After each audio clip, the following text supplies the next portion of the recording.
Good morning, everybody. Welcome to the Farzy Show, presented by Steven Singer of Steven Singer Jewelers. Welcome in everyone on Farzy Show YouTube channel, everybody on Jacob Media YouTube channel, and of course, everyone on the podcast. I hope you had a wonderful Easter. For those that celebrated, we covered our friends of Passover last week with our friend Austin Krell of USA Today and the Painted Lines, talking all things Sixers. But what a weekend in Philadelphia sports. We got the Phillies, unfortunately, just missing out on a series sweep of the Reds. What would have been awesome, but they failed to do that yesterday, basically because they couldn't run the base paths properly.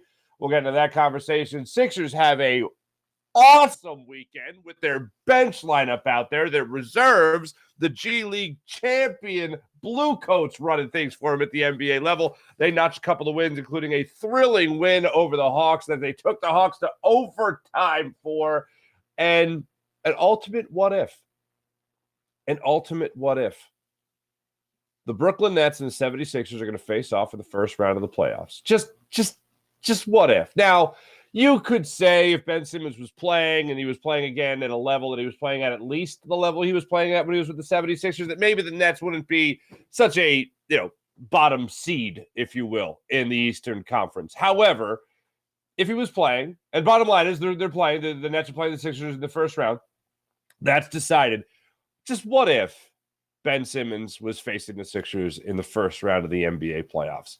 Oh, the drama that would have been. But let's start it off with the Phillies, who just had an incredible weekend, and we had all the good vibes going. We had all the good things coming, and unfortunately, they weren't able to close out the win. But let's back it up a little bit. On Friday, you're feeling great. The stadium is packed again. It feels like it's a 2009 to 2012 type of game when you had 257 consecutive sellouts. The buzz was in the air. You see everyone on social media posting that they're at the game. I was down there Friday morning with Fox 29, being there on the field, looking around, feeling the vibe of the season already, anticipating this great year that the Phillies are going to have. I marked them down for 98 wins in the season. I marked them down for a playoff team, of course. I don't think they're going to end up winning the division, unfortunately, but I'm very optimistic that this Phillies team is going to give us something very similar to what they gave us last year, which is the feeling that they could at least go to another World Series.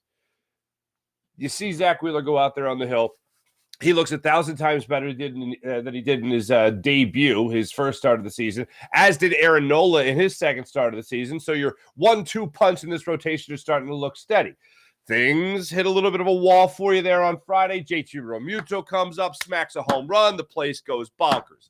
Come into Saturday, Bryson Stott walks it off with a 9th-inning rally. Bryson Stott is on fire. 9-game hitting streak, 6 multi-hit games in the 9 games so far this year that he's hit in. It has been incredible to watch him this season. You're feeling great with that walk-off win. Easter Sunday, yesterday rolls around. You get up 2 runs, allow the game to get tied. You have base running blunders. You get lucky there in the first inning by Kyle Schwarber running through Dusty Wathan's stop sign. We'll get to the blunders that they made throughout this game. But the Phillies had that game in hand yesterday. And this isn't even talking about a blown save by Seranthony Dominguez in the 9th, back-to-back walks, and clearing the bases with a 3-run double. It's not even getting to that point yet. It's the base running mistakes that you made in this game that are little league mistakes. It was 2 for $1 in that first inning. Kyle Schwarber, he scores because the Reds, the ball bounced off of his shoulder, basically. He scores, so the Phillies get lucky on that. So they have 1 in hand, okay? And then they're trying for 2 in the bush, all right? The ball bounces off Kyle Schwarber's shoulder. Goes into foul territory. Nick Castellanos is going for the pseudo inside the park 2-run home run, I guess, and decides to take home, at least try to take home. Why? I don't know. Maybe he lost track of the ball. I don't know what the hell he was doing. But he thought there would be an opportunity to score and get 2 runs on the board as opposed to just 1. That was dumb. I don't know what Wathan was doing on this particular play, but I know he tried to stop Schwarber, so I would assume that he tried to stop Nick Castellanos. Nick Castellanos already, by the way, was looking at where the ball was and thought he could score the play. They end up throwing him out. That was dumb. Then later in the ball game, Brandon Marsh, who is a sure, glove center fielder, great center fielder as far as I'm concerned, defensively speaking, lets a ball drop in there that I thought he could have got to. It looked like he misjudged it. Hey, it happens. I'm going to go ahead and let that go, but it happened enough to the point where it bothered me. Then Marsh is on the bases. And this is the big controversial play in the fourth inning that I know we'll be talking about until the Phillies hopefully beat the Marlins today. And Brandon Marsh is rounding third. I thought this was a late stop sign by Dusty Wathan. Dusty Wathan did not throw the hands up in the air to stop Brandon Marsh until that ball was being thrown, and Brandon Marsh was about 3 steps from third base. If you're going full speed and you're at a point where you're turning your back to the play as you're getting ready to round third, which is very important to this argument, you are not going to be going, oh, let me just check where the ball is. No, you're going full tilt. And even if you look up and you see that stop sign, Dusty Wathan was given the stop sign at the time the ball's let go.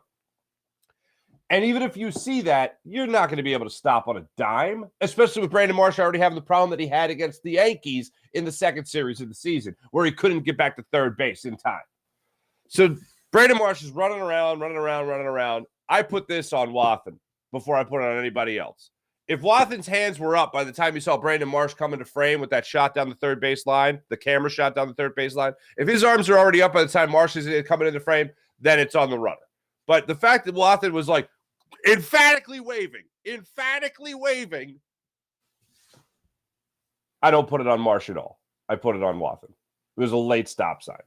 After the game yesterday, of course, I mentioned the bullpen mistakes, unfortunately. Taijuan Walker came out. He pitched okay, but the bullpen had their struggles. Kimbrel allowed a run and made it 4-3 in the 8th inning, and then you saw Seranthony Dominguez come in. Back-to-back walks, infield single. Next thing you know, the bases are loaded. Next thing you know, 3-run score on a bases clearing double. Good times. I don't know if he's defending his bench coach. I don't know what he's doing there as third base coach, but Rob Thompson after the game talked about the blunders that they made in this game. Yeah, I mean, basically the story was we made some mistakes on the base paths and too many walks from our pitching staff. 9 walks, 198 pitches. Guys, as far as the base running is concerned, they got to run with their head up.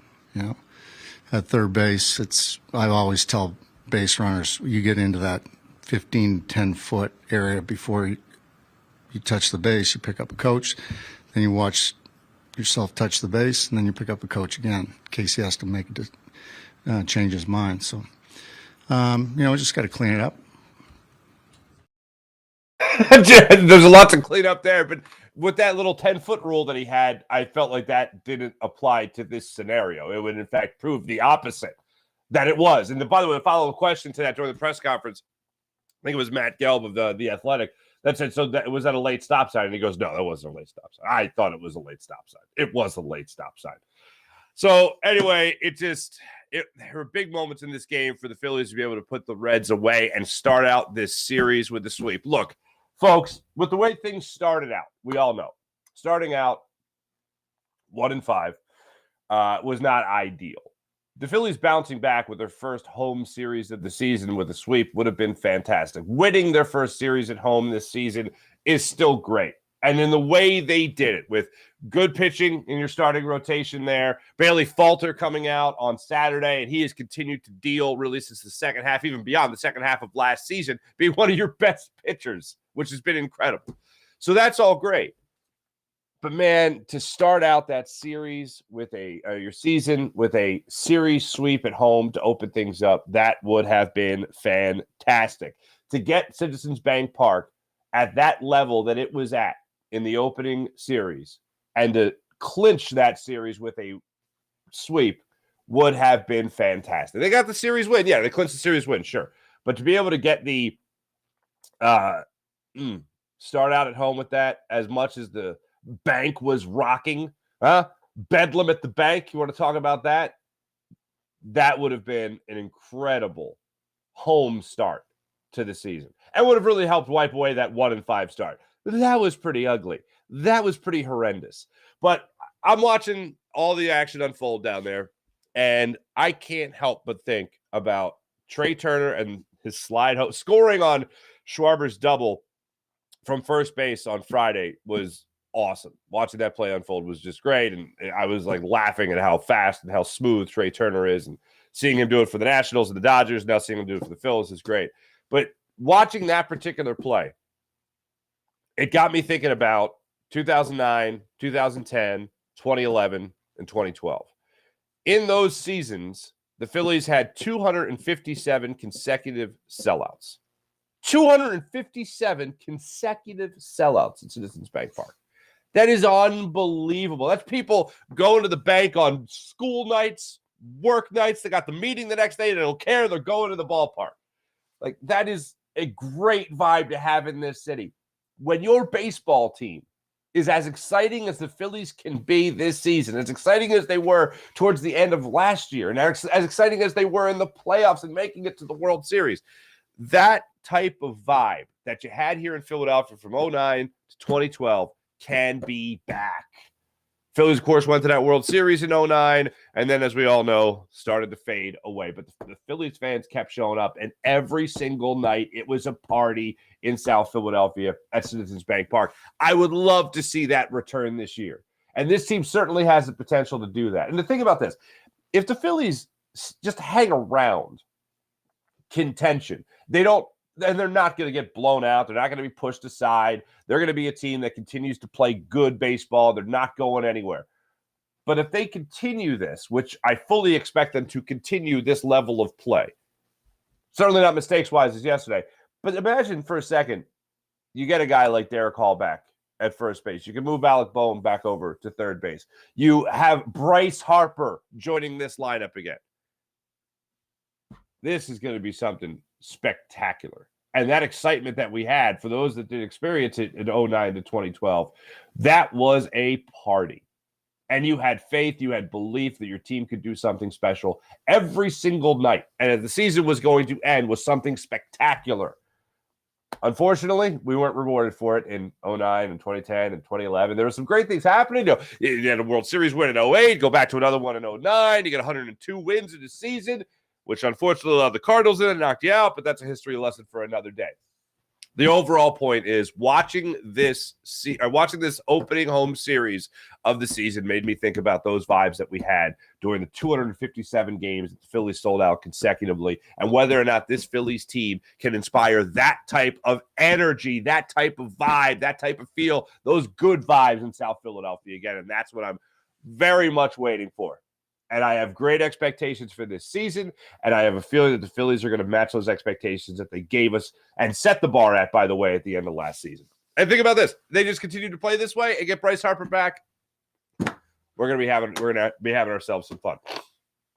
I mentioned the base running blunders. 9 walks there that you heard Rob Thompson reference. That's abysmal.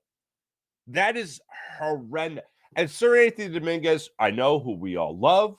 We waited for him for a long time to see that 98-mile-per-hour fastball, 99-mile-per-hour fastball, 100-mile-per-hour fastball. We all waited to see this with great consistency, great off-speed stuff, nasty movement, all that. When you see him come out and struggle and issue those walks that he did in the 9th inning, and you expect the door to be slammed and it's a one-run ball game and Seranthony Dominguez has got this, that is greatly disappointing. And we have seen bullpens in the city here. We talked about Evan Maxey on Friday morning.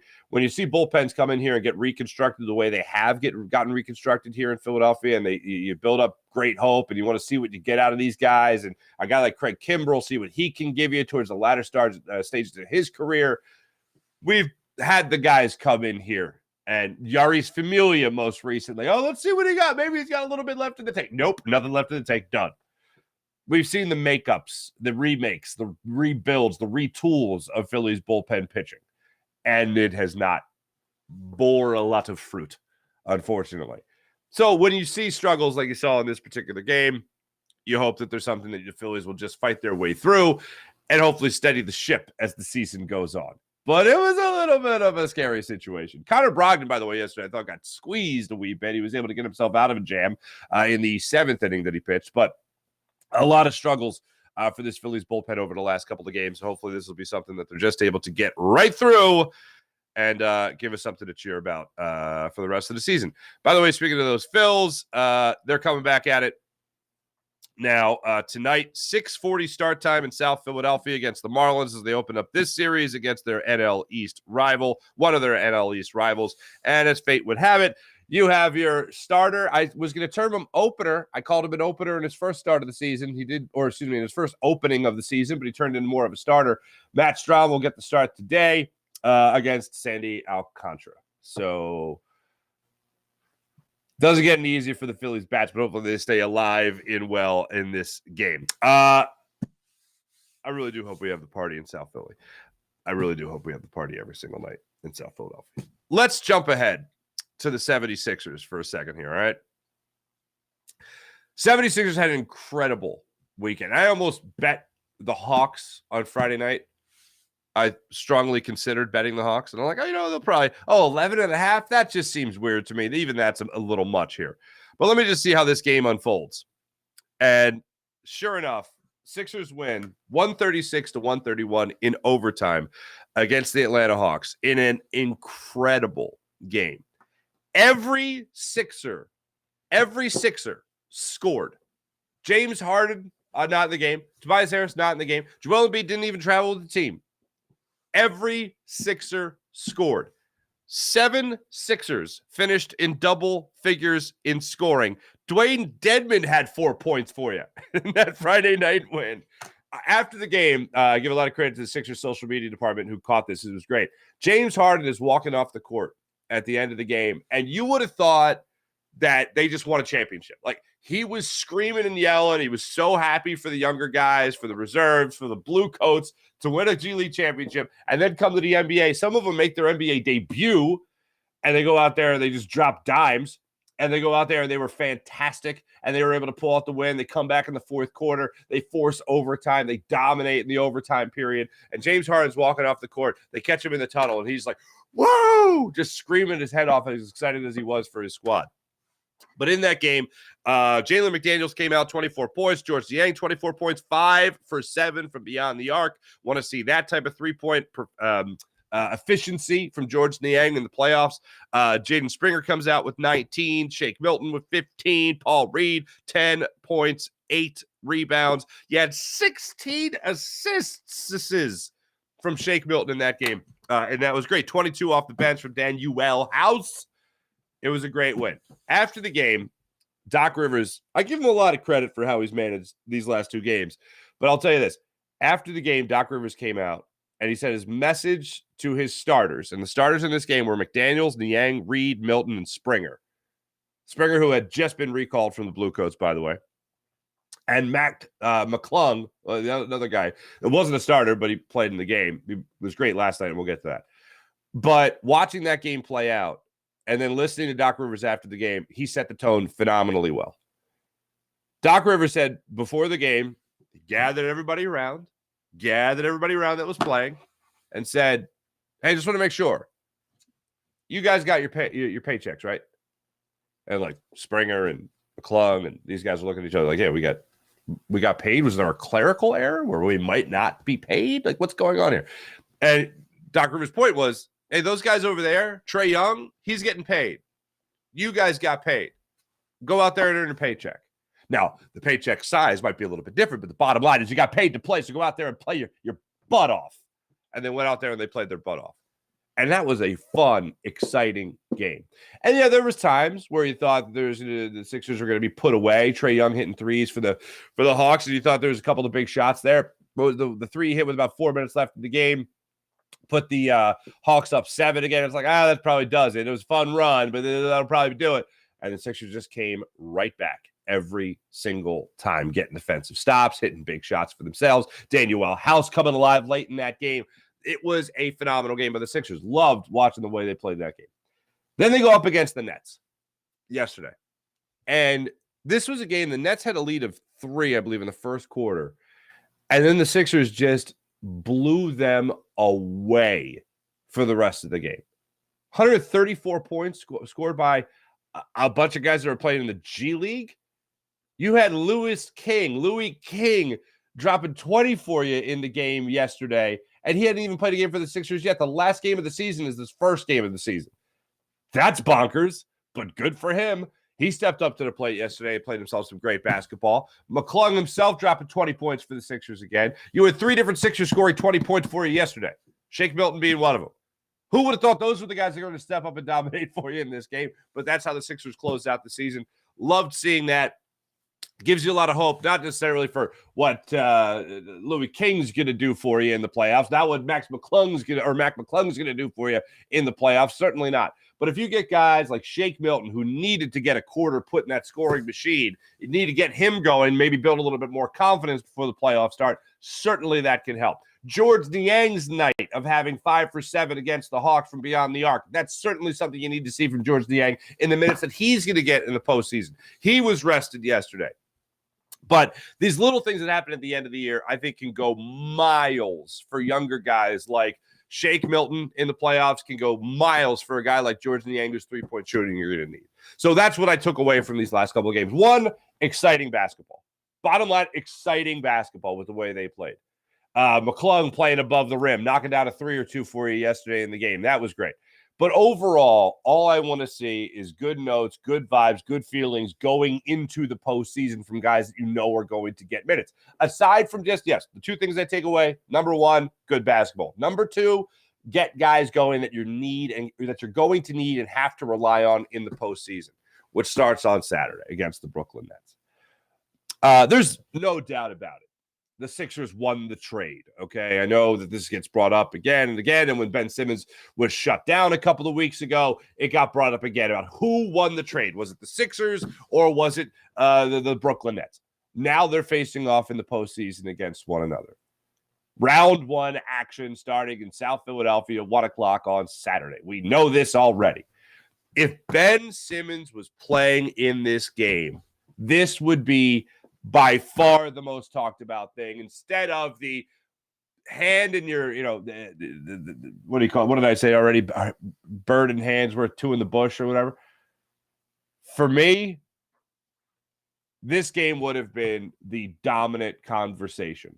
Leading up to the NFL draft, we'd be talking about Ben Simmons taking on the 76ers and what would come out of that series. First off, I would expect the Sixers to win that series. Now, the Nets had a whole bunch of other things go wrong for them. Kyrie Irving didn't work out there in Brooklyn. Kevin Durant couldn't wait to get the hell out of there once Ben Simmons wasn't playing and all the drama that Kyrie Irving caused on and off the court. And now look at this. Kyrie Irving, not in the playoffs. Dallas Mavericks, not in the playoffs. Shocking. But if Ben Simmons was playing in this series, it would be the most talked about thing. But it does have me go back and think about what could have been with that Sixers squad. And James Harden leading the NBA in assists, with Joel Embiid again being the leading scorer in the NBA, is something spectacular to watch. Because as great as Ben Simmons was at all the other things that many of us, myself included, brought up time and time again, well, he doesn't score, but he does other things. Those other things and the James Harden, Joel Embiid connection, I think, prove it more than anything. It's that it's all about scoring. All the defense in the world is wonderful. It's great. But when it comes to facilitating, which was usually the next thing we went to after, Ben Simmons is a great defender. He could be Defensive Player of the Year. All that's great. But when it comes to what's ultimately the most important thing in the game, it is just getting buckets. And watching James Harden facilitate the way he has here in Philadelphia has been incredible. Seeing his court vision, seeing him help Joel Embiid become a better scorer, seeing a guy like seeing a guy like Tyrese Maxey, I'm all Shake Milton up now, seeing a guy like Tyrese Maxey take steps forward in his career, despite how Doc Rivers has handled him. That's when I look at number 1 when I don't see there we go again. When I don't see Tyrese Maxey taking the steps forward like he hasn't done in different points in this season, I look at coaching before I look at the player himself. Being asked to come off the bench when you've already progressed so well, it's like getting demoted despite the fact that you did well or are doing well. Let me stop your momentum right now. Let me stunt your growth and put you on the bench. But what you have seen from a veteran like James Harden, what you have seen him do for a younger player like Tyrese Maxey, I think has helped the maturation process of Maxey, in his young NBA career. And seeing the way Harden has come in here and helped take this team not yet to the next level of the playoffs. We're all waiting for that, and hopefully this is the year to actually have it. But seeing the Sixers roll through this time and go into the playoffs with Harden instead of Ben Simmons, I feel so much more optimistic about the outcome of this playoff than I do in anything else. And I'll say this. I know there's a lot of reports out there that we saw, two in particular that came out regarding James Harden, and then there was a third one 3 nights ago with the last game James Harden played. On TNT, they talked about, it's been talked about how James Harden might not want to be back here in Philadelphia. This could be the crossroads. When you have those reports out there, when it seems like almost open knowledge that it's going to take a lot for James Harden to come back to Philadelphia, you know what a lot could be? A lot could be making it to an Eastern Conference Finals. A lot could certainly be making it to an NBA Finals. But I think at the end of this year, now there's the motivating factor. James Harden is going to have that crossroads.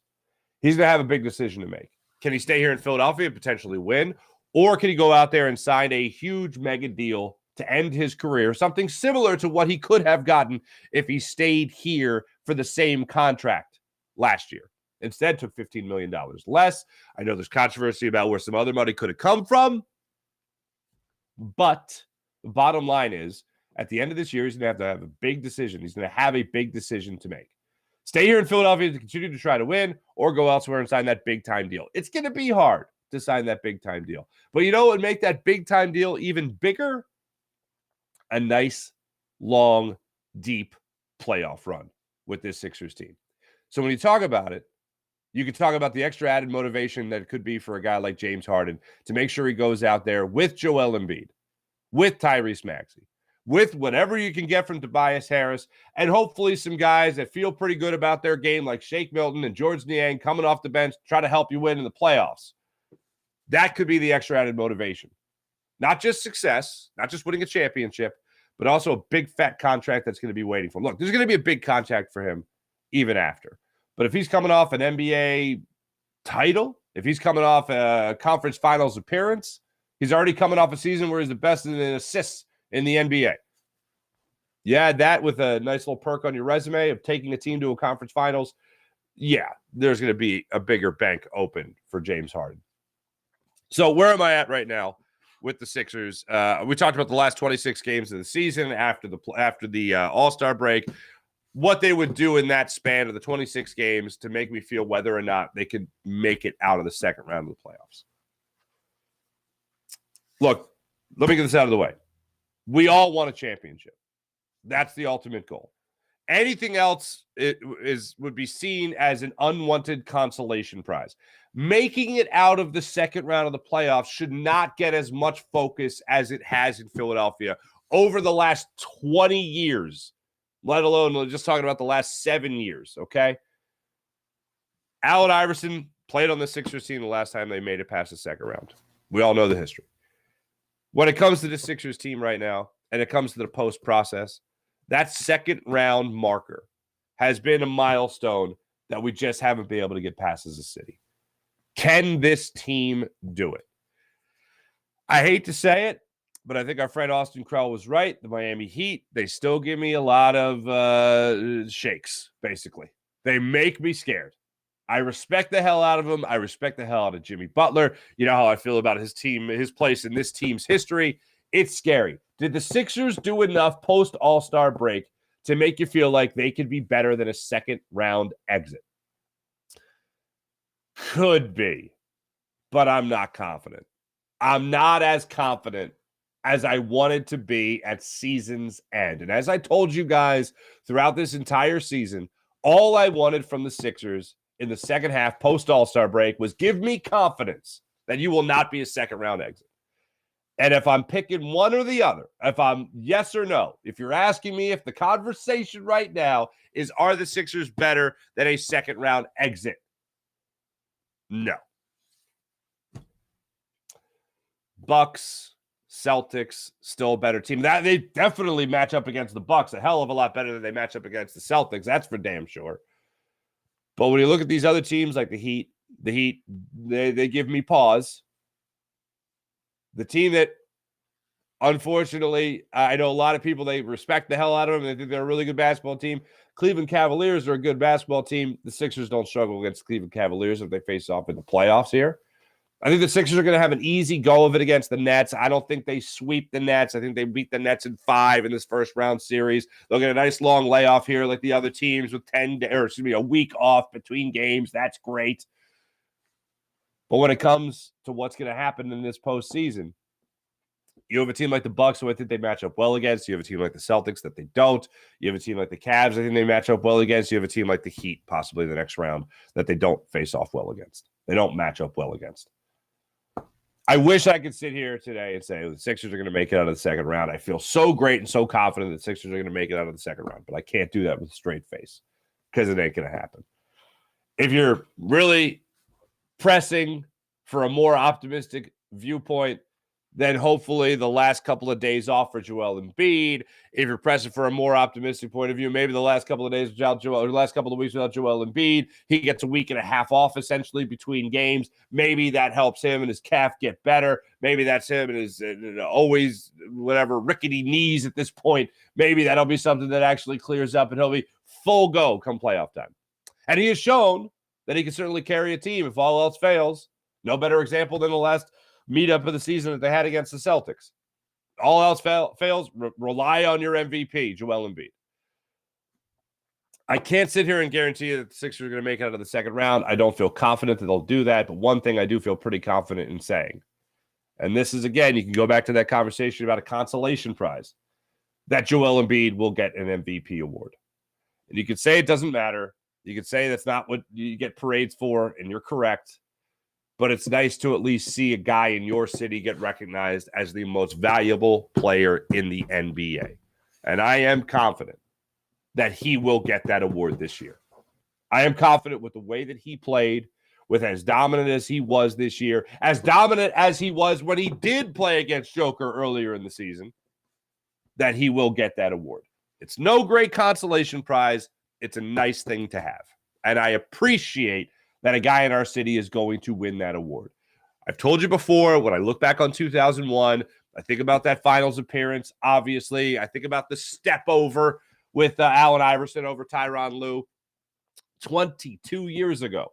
That's what I think about.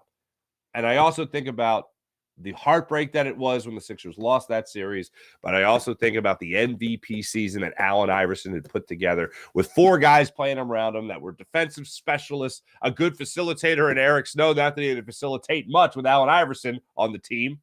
Get the ball to AI, and there you go. But it's nice to look back on that series or season and think of it as Allen Iverson's MVP year.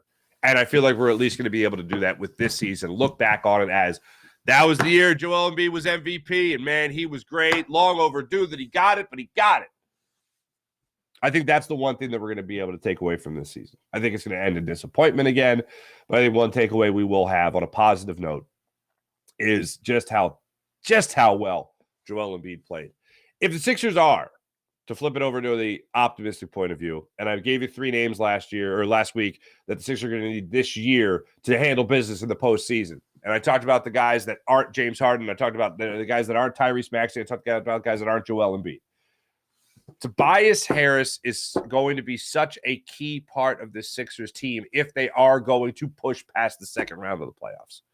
They're going to need, they're going to need everyone. Everyone from George Niang off the bench or Shake Milton or Daniel House or DeAnthony Melton, whoever it might be. They're going to need those guys to step up and play near perfect basketball and play their roles perfectly in order for them to make it out of the second round of the playoffs. It's still possible the Sixers do it if this happens.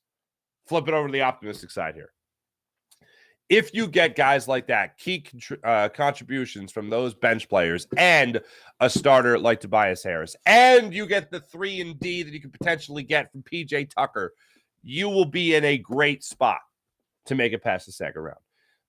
If you're getting that kind of performance from Tobias Harris, where you can get consistency that you got in his first year here in Philadelphia, the consistency that you had from him when he was with the Clippers, and I know we've been throwing those numbers around from how well he was playing at the time the Sixers acquired him. If you get anything close to that, spurts of that from Tobias Harris, you can make it out of the second round of the playoffs.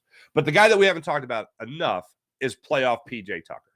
The reason the Sixers acquired PJ Tucker was because the guy knew how to win. The guy did the dirty work that not a lot of NBA players are willing to do.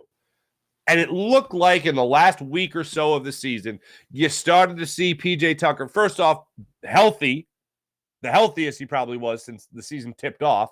And you saw PJ Tucker go out there and play great defense. You saw PJ Tucker go out there, and no better example than that game against the Celtics, hit those 3 3-pointers in the final 3 minutes of the game to help put you over the top. That's what you need to get from PJ Tucker, from playoff PJ Tucker as the season winded down. And that's what you need to see from PJ Tucker in the postseason when things start off on Saturday. So if you're looking to be optimistic, if you're looking to say, you know what? No, not only do I want the Sixers to make it past the second round of the playoffs, but they will make it past the second round of the playoffs. You're looking at Tobias Harris picking up some slack. You're looking at the bench stepping up in a big way. And you're looking at PJ Tucker, the fifth man in your starting five, be a key contributor in the playoffs. Give me those corner threes consistently. Hit me 2 or 3 of those a game. Then go out there and play great defense for however many minutes you're in the game. And the Sixers, yes, they will have a shot at making it past the second round of the playoffs. When you look at the NBA right now, just looking at the schedule, no games today in the NBA. You're going to see the games for the play-in tournament in the NBA. And yes, I shake my head at that because it's still weird that this is the way the Sixers, or excuse me, the NBA has decided to go with things. But they love it. God bless them. Tuesday, you have Atlanta taking on Miami at 7:30. Then you have Minnesota taking on the Lakers in the play-in tournament. That game's going on at 10 o'clock. That's that split. Then Wednesday, Chicago at Toronto, and then Oklahoma City at New Orleans. That is your play-in tournament. That's where we're set up right now. Sixers right now take on Brooklyn, 1 o'clock on Saturday. Then New York takes on Cleveland at Cleveland. The Knicks are at the Cavs, 6 o'clock on that Saturday as well. And then 8:30 tip-off, you have the Warriors taking on the Kings. That's your first weekend of NBA action after the play-in tournament plays itself out this week. It's going to be an interesting picture to see how all this winds down. Look ahead to the Flyers, unfortunately. Flyers have 2 games left in the season. They play the Blue Jackets tomorrow at 7 o'clock. We'll talk a little bit more about that in their morning rush. But the Flyers, to wind things down in the season, have lost 7 straight, including last night's loss to the Boston Bruins. The Boston Bruins setting an NHL record last night for single-season wins. Congratulations to them, I guess. 63 wins for the Boston Bruins. Flyers had a front row seat to it. Ain't that cool? Let me tell you about my man Steven Singer of Steven Singer Jewelers, the other corner of 8th and Walnut, right there on Jewelers Row. Steven Singer Jewelers, one place, one price, the perfect price each and every day. Online at IHateStevenSinger.com. That's IHateStevenSinger.com. Now, what's the perfect price?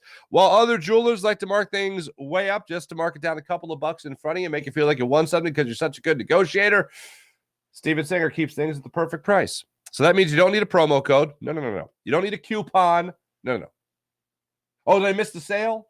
No, you didn't. The sale's every day with the perfect price at the other corner of 8th and Walnut. Steven Singer Jewelers, one place, one price, the perfect price. Online at IHateStevenSinger.com. That's IHateStevenSinger.com. How about the great people at Manscaped? Manscaped.com. That's Manscaped.com.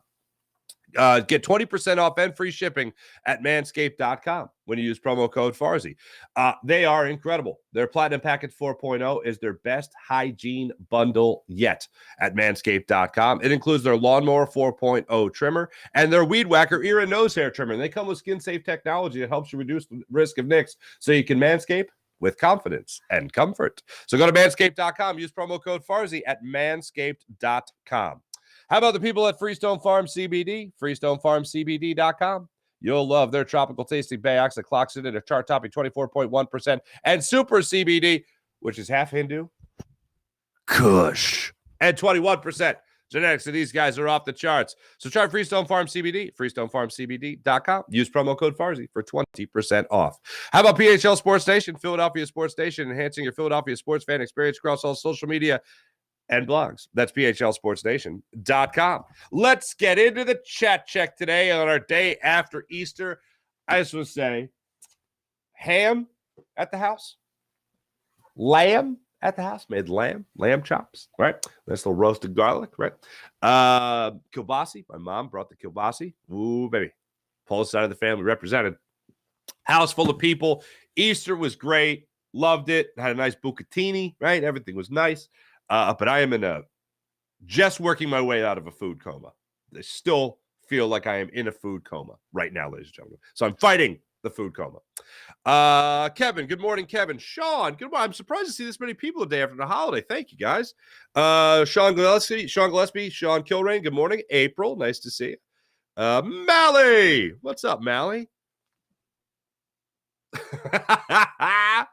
I assume by white chocolate, you're talking about Mac McClung. I assume. Yeah, what was he short of on that triple-double? Let me get those numbers real quick. Because I thought, what?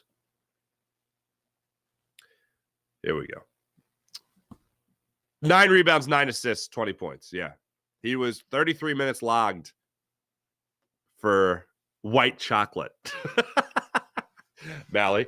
Sean Kilrain. There will be bedlam at the bank this season. You watch. Harper will be back in May. You watch. Sean Kilrain. I agree. The fact that he's going to be back in like next month is amazing to say out loud. I find myself, and you guys know, last year, with the lockout and the labor agreements and all that stuff trying to work itself out, right? That I was really down on baseball, okay? And I still wasn't lying. I am still, and it's unfortunate to say this, but the pitch clock and the baseball, the games being a lot more efficient, I'll say. Oh, baseball's so great, but you want to watch less of it. No, I want to watch a more efficient version of the game. And I think the pitch clock does that. So I have enjoyed this pitch clock era. I was reading a story about Andrew Bellotti talking about how he was a slow-working pitcher, methodical, and really milked his time out there on the mound. But now the pitch clock, he's adapted to it. It's made him a more efficient pitcher, as it is for everybody that's out there. But I think the pitch clock has helped bring some people back to baseball, and I think it's great. But I am still a bigger Phillies fan than I am a baseball fan, and I had never been more of that than last year. This year, it's starting to make me more of a baseball fan again, generally speaking. But if you can get those vibes back in South Philadelphia, if you can make every single night a party, even school nights, ladies and gentlemen, in South Philadelphia, then, man, it's going to be so much fun. I mean, look, we know how we are in this city when we really get behind our teams and when our teams become national conversation. I feel like that's when we are most giddy and excited because everybody wants a piece of that type of success in Philadelphia or in the country. Everybody wants their team to have that kind of success. But when we know we have that here in Philly, like we did from 2009 to 2012, when we know we have something special going on in South Philadelphia, Citizens Bank Park, man, it's such a good time. And you feel it every single day. And that's where baseball is its most rewarding, where it's not just like a game like last night, for instance, or a game like yesterday afternoon, I should say. Man, that was a tough one the way they lost it. How do they make that many base running blunders? Oh, my God, that sucks. And they're back at it tonight against the Marlins. So you can bounce back. You have those opportunities. It's like being a bullpen pitcher. You suck one day, and maybe the next day you come out and you strike out the side. One day you're Jose Alvarado, the next you're Seranthony Dominguez. You know, it goes back and forth. So that's the great thing about baseball is it's every single day. The party is every single night. And that's what's so great about it. When your team is great, oh, man, it's so great. And this Phillies team has an opportunity to be great. Bedlam at the Bank, Sean, I agree. Ellis Rogers, good morning, Ellis. Nice to see you. Mihai, what's going on, Mihai? Morning, Mark. Great to see the Phillies ring ceremony.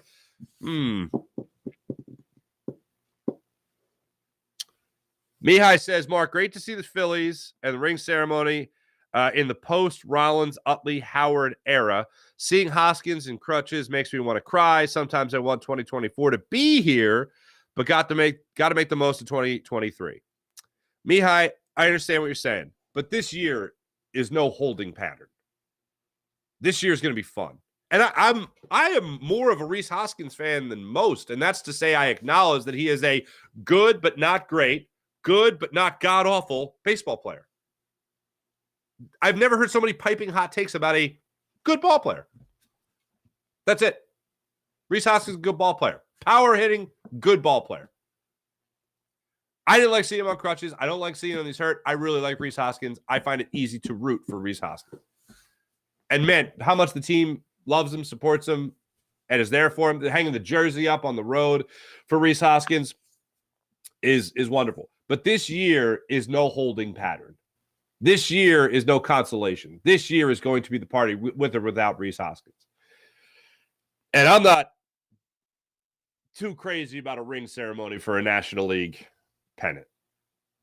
Call me the fun police. I never am. Call me the party pooper. I never am. But I'm just being real. I don't like champagne parties in the clubhouse after you win a round in the playoffs. I don't like ring ceremonies for a National League champion. I don't like it. You win a ring. That should be the ultimate goal, to win a ring as a champion of baseball, not as a National League champion. You know what you do? You want a ceremony? I have no problem with raising the National League pennant, putting that up there. That's beautiful. That's great. That's an accomplishment. But a ring? I don't like it. I'm not saying this for just the Phillies. I'm saying this for anyone. I don't like the consolation ring.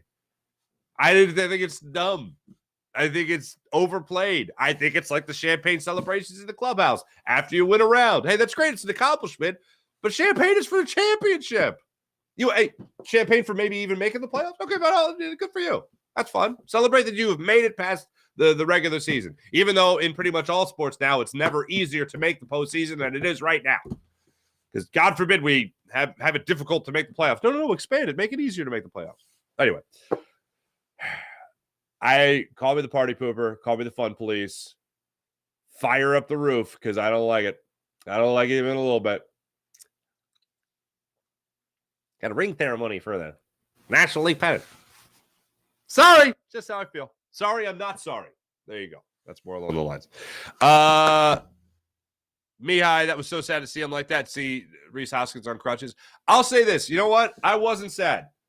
When I saw him raising the pennant, and then I saw him in the dugout, I honestly, for the situation that it is, I loved it. Like the fact that he's there, he's in uniform, he's in the dugout, he's in the clubhouse, he's at the ballpark in general, right? I love it.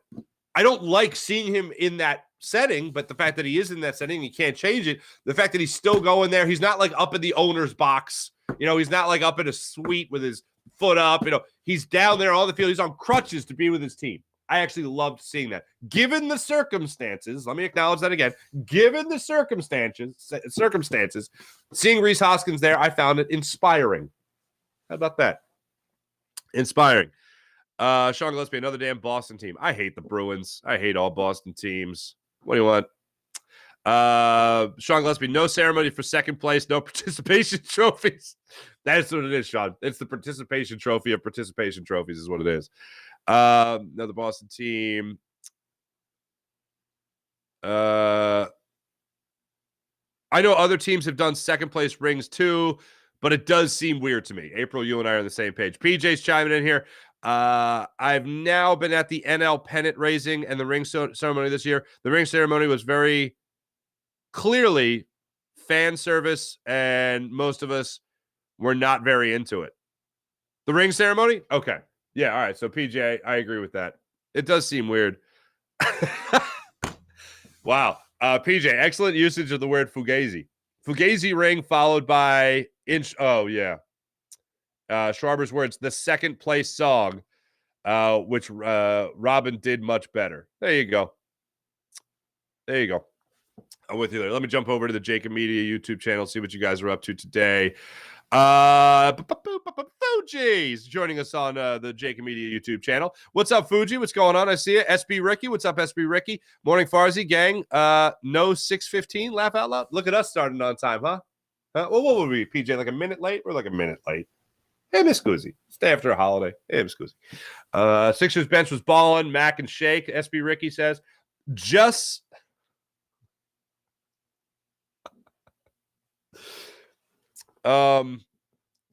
Just, what's up, Just?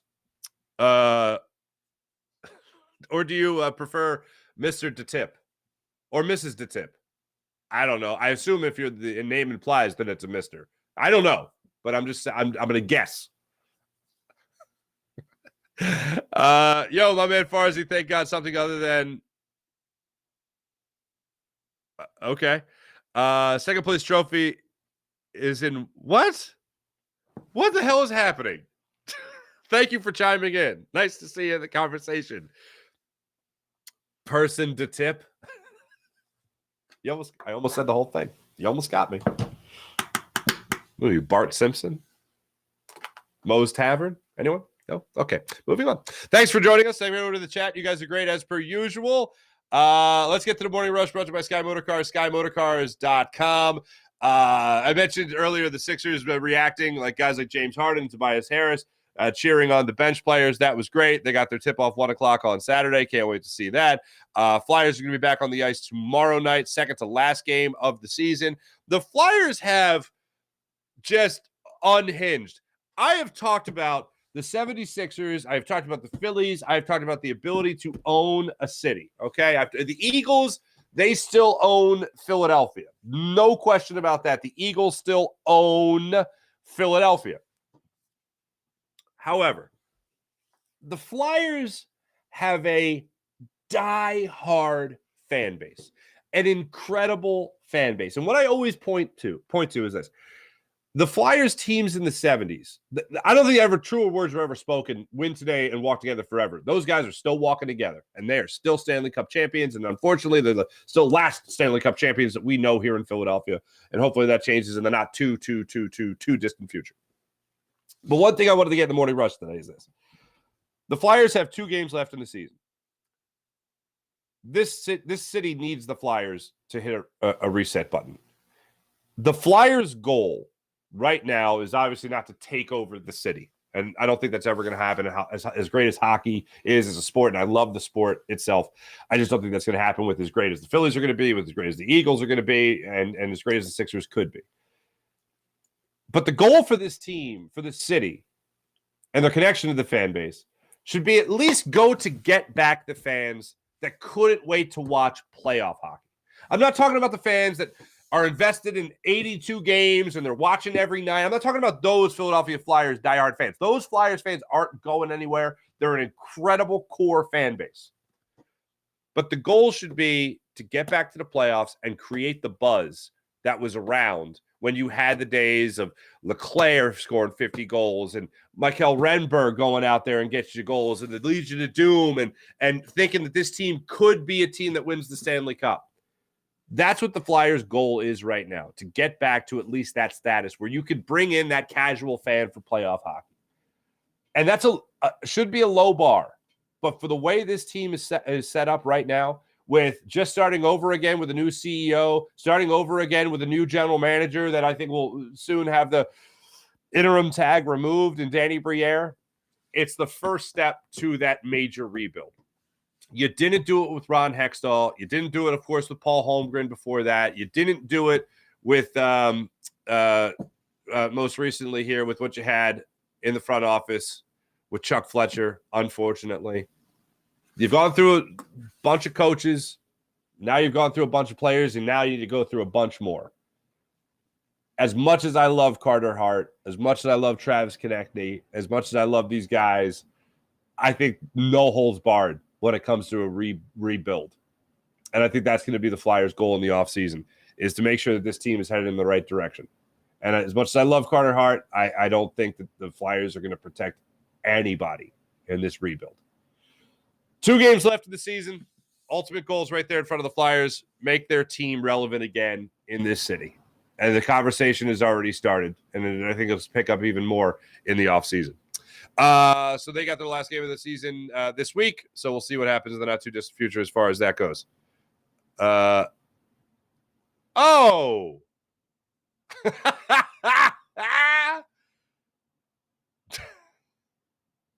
I couldn't help but look at the chat check one more time over on Jacob. It's pronounced Dutep. I'm sorry. He's saying it's Lithuanian, or she's saying it's Lithuanian. But it's Lithuanian. I've got Lithuanian blood. There you go. Holden saying, oh, that's very nice, Holden. Finally, thanks to Jacob for bringing us another top show to the platform. That's very kind of you, Holden. Appreciate that very much. There's one more thing I wanted to get into with the chat. I thought I wrote it down. I didn't write it down. I'm an idiot. I apologize. Give me a second. Nope, not coming back, unfortunately. That's the show today. Appreciate everybody checking in on the chat. You guys are great. PJ produced the program. That's Jim Hyden, producer. Jim produced the show. Did a phenomenal job, as per usual. That's what it was. The Masters. I just got to tell you this real quick, okay? I don't know if you guys have ever been on a private jet. I have never been on a private jet. It's a bucket list thing. I want to fly on a private jet. I want to just – apparently it's incredible, as one would assume. So my brother-in-law, Jason, great guy. He gets a call 2 weeks ago from his boss, okay? And his boss says, do you want to go to the Masters? Okay? Do you want to go to the Masters? Which is a question I hope one day somebody says to me out loud, and they mean it. Do you want to go to the Masters? He's like, yeah, I'll go to the – yeah, I want to go to the Masters. Why? And he goes, his boss says, well, I'm taking some of the guys, some of the employees, some of the group leaders, whatever, to the Masters. And he goes, yes, I want to go to the Masters. He goes, okay, great. So meet us at the airport, gives them this. It's like a little airport in Maryland, not BWI, a little airport in Maryland. And he goes, oh, why are we going to that? And he goes, oh, we're taking the company jet. We're taking the private jet to Augusta. I was like, what? So my brother-in-law is a great guy. He's not like some, rich, snobby dude. He's a great dude. He's a guy that you want to get on the private jet, okay? He's not a guy who's like, oh, the private jet again? I guess. I hope the seats are more comfortable than last time. That. Hope they have more drinks than last time. Whatever. Great guy. So I was very happy that he got this experience. Flew a private jet to the Masters for Thursday. Flew back in the same day. He said the experience was just as you would want it to be, just as you would think it would be. It was unreal. He goes, most of the guys that were on the jet, there was like 10 guys. Most of the guys had been there before. Like 3 of the guys had not. So those were the guys that, they went to the clubhouse, they had a drink, and then they went out on the course and they walked around and took it all in and the whole thing. So I was really happy to hear that. Zach Ertz had a little connection. Look up Zach Ertz on Twitter. I think I retweeted it. He had a little connection to what went on at the Masters as well. But absolutely incredible weekend there at the Tradition, unlike any other. Looking forward to the rest of the week. See what the Phillies are able to give us. Like I said, Sandy Alcantara gets to start tonight for the Marlins. Matt Stram will open things up for the Phillies and look to give you hopefully 5-6 innings of solid work tonight. Thanks for watching. Thanks for listening. That's the Farzy Show, presented by Steven Singer of Steven Singer Jewelers.